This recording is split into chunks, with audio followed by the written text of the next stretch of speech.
नए ख्याल नई शायरी, नए ख्याल नई शायरी का अफलातून हमारी बज़्म में शामिल है अली ज़रियून। जबरदस्त। अगर मैं आपको मतनाज़िया शायर कह दूं तो आप माइंड तो नहीं करेंगे? नहीं सर, मैं बिल्कुल माइंड नहीं करूंगा क्योंकि शायर को थोड़ा बहुत तो मुतनाज़ा होना भी चाहिए। क्यों? सच सीधा सीधे क्यों नहीं तोड़ दे यार? नहीं सर, चलते तो सीधे सीधे ही हैं, लेकिन सीधा रास्ता जो है वही मुश्किल रास्ता होता है। अगर टेढ़े रास्ते पे चलेंगे तो वो शायद इतना मज़ा नहीं आएगा, इतना सीधे रास्ते पे चल के मज़ा आता है। अच्छा अली भाई, एक सवाल है जो शायद हमारे ही तरह के जो प्रोग्राम है उनका फॉर्मेट है वो मुतहम्मिल नहीं होता एक लंबी अदबी डिबेट का, एक मुबाहिसे का, लेकिन ज़हन में सवाल ज़रूर पैदा होता है। और आप जैसा जब कोई बड़ा शायर उस महफिल में आता है तो फिर वो पूछे बिना गुजारा भी नहीं है कि आप लोगों ने जो जिसको कहते हैं कि ये यूथ के शायर हैं जी, इन्होंने आके एक हद फासिल नहीं खींच दी, एक लकीर नहीं खींच दी असातिज़ा के दरमियान और नए शोरा के दरमियान। तो वो जो पहले फ़्लो था दोनों का एक दूसरे से सीखने का, वो अमल रुक गया है। पहले एक मेम्ब्रेन होती थी, परमिएबल मेम्ब्रेन जिसको कहते हैं, एक पास थ्रू होता रहता था। नए शायर जो हैं वो असातिज़ा से सीखते थे, असातिज़ा नए शायरा से कुछ ना कुछ इंस्पिरेशन लेते थे। अब वो अमल रुक गया है, मेरा ख्याल है। मैं ये समझता हूँ जुनैद साहब के ऐसा नहीं है। उसकी वजह ये है कि हमसे आज के जो जदीद दौर के तकाज़े हैं हम उनके हिसाब से बात करते हैं। शायरी आज भी वही हो रही है, जज्बा आज भी वही है और मज़ीद बेहतर से बेहतर डिलीवर हो रहा है। आप हमसे 200 साल पहले का तकाजा क्यों करते हैं कि आप इस तरह की उर्दू बोलें या आप इस तरह का शेर लिखें? सर कासिद कहाँ है आज? आज टेक्स्ट का दौर है, आईफोन का दौर है, मोबाइल का दौर है। तो जो बच्चे हैं आप अपने बच्चों को उसी जुबान में बात करेंगे जो वो घर में बोलते हैं। अब अगर मैं किसी को किसी ऐसे ठीठ जुबान में बात करूं, उन्हें मैं फारसी में शेर सुनाऊंगा तो मेरे ख्याल उन्हें समझ ही नहीं आएगी इस चीज़ की। तो शायरी का मेरे नज़दीक सबसे बड़ा मकसद ये है कि वो किसी के दुख की उसके साथ उसकी तर्जुमानी कर सके या किसी को सरशारी दे सके। इसके अलावा अगर आपने मालूमात ही देनी है तो फिर सर किताबां पई हैं बहुत सारी। नहीं, ज़हन में सवाल ये पैदा होता है कि आज के जो मैं तो नहीं कहता, लेकिन बाज़ लोग जो हैं नकाद हज़रात वो कहते हैं ये कमर्शियल शायर है। सर शायर कमर्शियल हो ही नहीं सकता। शायर कमर्शियल क्यों नहीं हो सकता? वो जब लाइक्स के चक्कर में पड़ता है, जब वो सोशल मीडिया पे देखता है, जब वो चैनल्स पे जाता है, जब वो मुशायरों में जाता है, तो आज से कुछ अर्सा पहले तक हम देखते थे कि वो अपने मुआवजे के बारे में बात भी नहीं करते थे, लेकिन आज जो शायर हैं वो पूरी उन्होंने मैनेजर रखे हुए हैं आगे। जी सर बिल्कुल मैनेजर रखे हुए हैं और मैनेजर्स के साथ ही सारी बात होती है, ये बात दुरुस्त है। लेकिन मैं इसको कमर्शियलिज्म नहीं मानता। कमर्शियलिज्म क्या है मेरे नज़दीक कि आप कंप्रोमाइज़ कर जाएं अपने मैसेज पे, आप शायरी पे कंप्रोमाइज़ कर जाएं कि आपको बताया जाए कि ऐसा लिखो तो आप पैसे के लिए वैसा लिखें। ऐसा नहीं सर हो रहा, ये कमर्शियलिज्म है। मैं इसको कमर्शियलिज्म मानता हूँ। बाकी मैनेजर्स रखना, अच्छी गाड़ी रखना, अच्छे कपड़े पहनना, अच्छे हुलिये में आना, तो ये कमर्शियलिज्म नहीं है।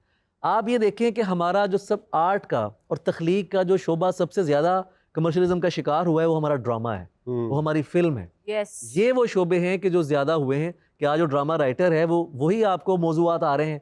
ਉਹ ਨੌਵਾਂ ਰੋਣੀਆਂ ਨੇ ਤੇ ਸੱਸਾਂ ਪਿਟਣੀਆਂ ਨੇ ਤੇ पता नहीं की हो रहा है, तो कोई किस नाल भज रहा है। सर ये असल लोग हैं जो कमर्शियल हुए हैं और उन्होंने इतने लाखों रुपए ये लेते हैं एक ड्रामा लिखने के। शायर बेचारा कितने लेता होगा? 60-70 हज़ार। नहीं इन्हें भी घट माशाल्लाह तुझ ते पैसे लेके आओ, साडे को भी एक शायर बैठा नु एक टाइम दी रोटी खवाई दी। ओ देखो असलम हलचल मेरा नाम है, मेहरबानी बच्चे तू साडा तारफ कराया है। जी जी लो काबिले गौर शेर है कि वो मुझसे प्यार करे ये जरूरी तो नहीं। वाह वाह, वो मुझसे प्यार करे ये जरूरी तो नहीं, वो मेरी बेगम है मधुरी तो नहीं।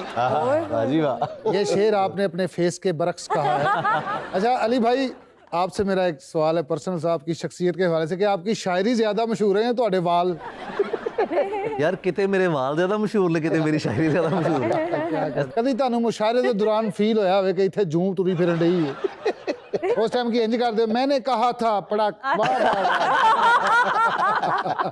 अच्छा अली भाई, अक्सर शायर हजरात को तो गमे हयात से ही फुर्सत नहीं मिलती, आपने छलांग लगाई सीधी मेवशयात तक। ये क्या मामला है फिल्म का? वो तो मैं बताता हूँ, लेकिन आपके अंदर भी एक छुपा हुआ शायर जो है ना वो मैं देख रहा हूँ। नहीं शायर नहीं, कॉमेडियन।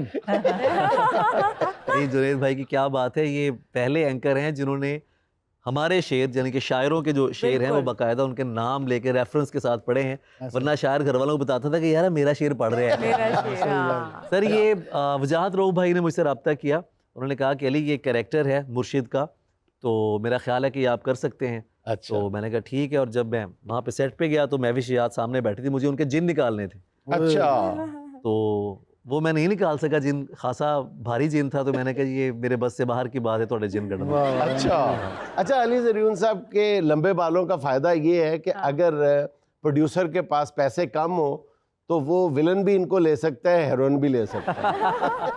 अच्छा अली भाई, अक्सर शायरों के सर पे बाल नहीं होते और जेब में माल नहीं होता, आपको अल्लाह ताला ने बालदार भी बनाया और मालदार भी बनाया, इसकी वजह क्या है? सर किस्मत अच्छी है, अच्छा। लोग प्यार करते हैं, तो दुनिया भर में जाता हूँ तो उससे दोनों चीज़ें ठीक हैं। और बालों का मुझे समझ नहीं आती, बाल कोई बंदा भी जैसे भी हो उसके वो रख सकता है, पता नहीं क्यों लोगों की तवज्जो बालों पे। इशू क्यों बना देते हैं हाँ, इशू लोग? होलिये नहीं, को- लोगों के जहन में असल में लोग आपसे हमदर्दी करते हैं कि बंदा है मुशायरा पढ़ना है जी। तो चलो इन्नी दूर है ਤੇ ਨਾਲ ਕੋਈ ਹੋਰ ਵੀ ਕੰਮ ਲੈ ਲਈ ਵਾਲਾਂ ਦੇ ਨਾਲ ਟਰੈਕਟਰ ਖਿੱਚ ਕੇ ਵਿਖਾ ਦਿਓ नहीं नहीं वो साढ़े ਮਾਲ काम ਪਾ ਦਿਓ ਥੋੜੀ ਜਿਹੀ वो साढ़े काम नहीं ना है सर, असि हुकूमत खिंची दी हैं। हाँ, ये बात है।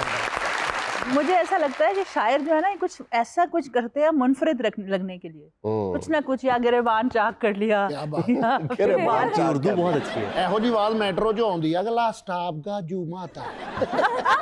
ਜ਼ਰਗੂਨ ਭਾਈ ਤੁਸੀਂ ਹਿੱਟ ਨਾ ਹੁੰਦੇ, ਮਾਸ਼ਾਅੱਲਾ ਅੱਲਾ ਨੇ ਤੁਹਾਡਾ ਨਾਮ ਮੁਕਾਮ ਬਣਾਤਾ। ਜੇ ਤੁਸੀਂ ਹਿੱਟ ਨਾ ਹੁੰਦੇ, हाँ। ਤੁਹਾਡੇ ਵਰਗਾ ਬੰਦਾ ਚਨਿਓਟ ਵਾਲੀ ਸਾਈਡ ਤੇ ਢੋਲ ਵਜਾ ਰਿਹਾ ਹੋਵੇ। ਤੁਹਾਡੀ ਵੀ ਮੌਜ ਲੱਗੀ, ਵਰਨਾ ਤੁਸੀਂ ਵੀ ਚੁਕਨਾਈਜ਼ਰ ਹੋਣਾ ਸੀ ਕਿਤੇ। ਔਰ ਅਲੀ ਭਾਈ ਵਰਗੇ ਬੰਦੇ ਢੋਲ ਵਜਾਉਂਦੇ ਜਾਂਦੇ ਇੰਨੇ ਵਾਲ ਘਮਾਉਂਦੇ ਭੁੱਲ ਜਾਂਦੇ, ਸੋਟੀ ਵੀ ਡਿੱਗ ਪਈ, ਡਗਾ ਵੀ ਭੁੱਲ ਜਾਂਦੀ। ਤੇਰੇ ਵਰਗਾ ਸਪਾਈਡਰਮੈਨ ਪਹਿਲਾਂ ਹੀ ਜਾਲਾ ਮੂੰਹ ਤੇ ਸੁੱਟ ਲੈਂਦਾ। अच्छा अली भाई कुछ रायत तो करे ना, वो मैंने पानी को छुआ, अरे वाह, मैंने पानी को छुआ और मेरा रंग उड़ा। मेरा रंग उड़ा, राज मिट्टी का खुला और मेरा रंग उड़ा, आहा ये कहीं बाग से जाने का इशारा तो नहीं, आहा, ओह, ये कहीं बाग से जाने का इशारा तो नहीं, शाख से फूल गिरा और मेरा रंग रंग उड़ा, ब्यूटीफुल, जिसके पढ़ने से मुझे आग ने रोका हुआ था, आहा, आहा, जिसके पढ़ने से मुझे आग ने रोका हुआ था, मैंने वो इस्म पढ़ा और मेरा वाह वाह वाह वाह वाह। रंग उड़ा, मैंने पानी को छुआ और मेरा रंग उड़ा, राज मिट्टी का खुला और मेरा रंग उड़ा। मेरा रंग। वाह वाह। बाद मुद्दत के मिला था एक फंक्शन मुझे, बाद मुद्दत के मिला था एक फंक्शन मुझे, अच्छा। और फिर मींह पै गया और मेरा रंग उड़ा। हाय हाय। बिजली के बिल को छुआ तो मेरा रंग उड़ा, आहा। जेब में ना था टगा और मेरा रंग नहीं, मुझे एतराज है सर, यहाँ उड़ा नहीं होना चाहिए, मुझे मेरा रंग सड़ा।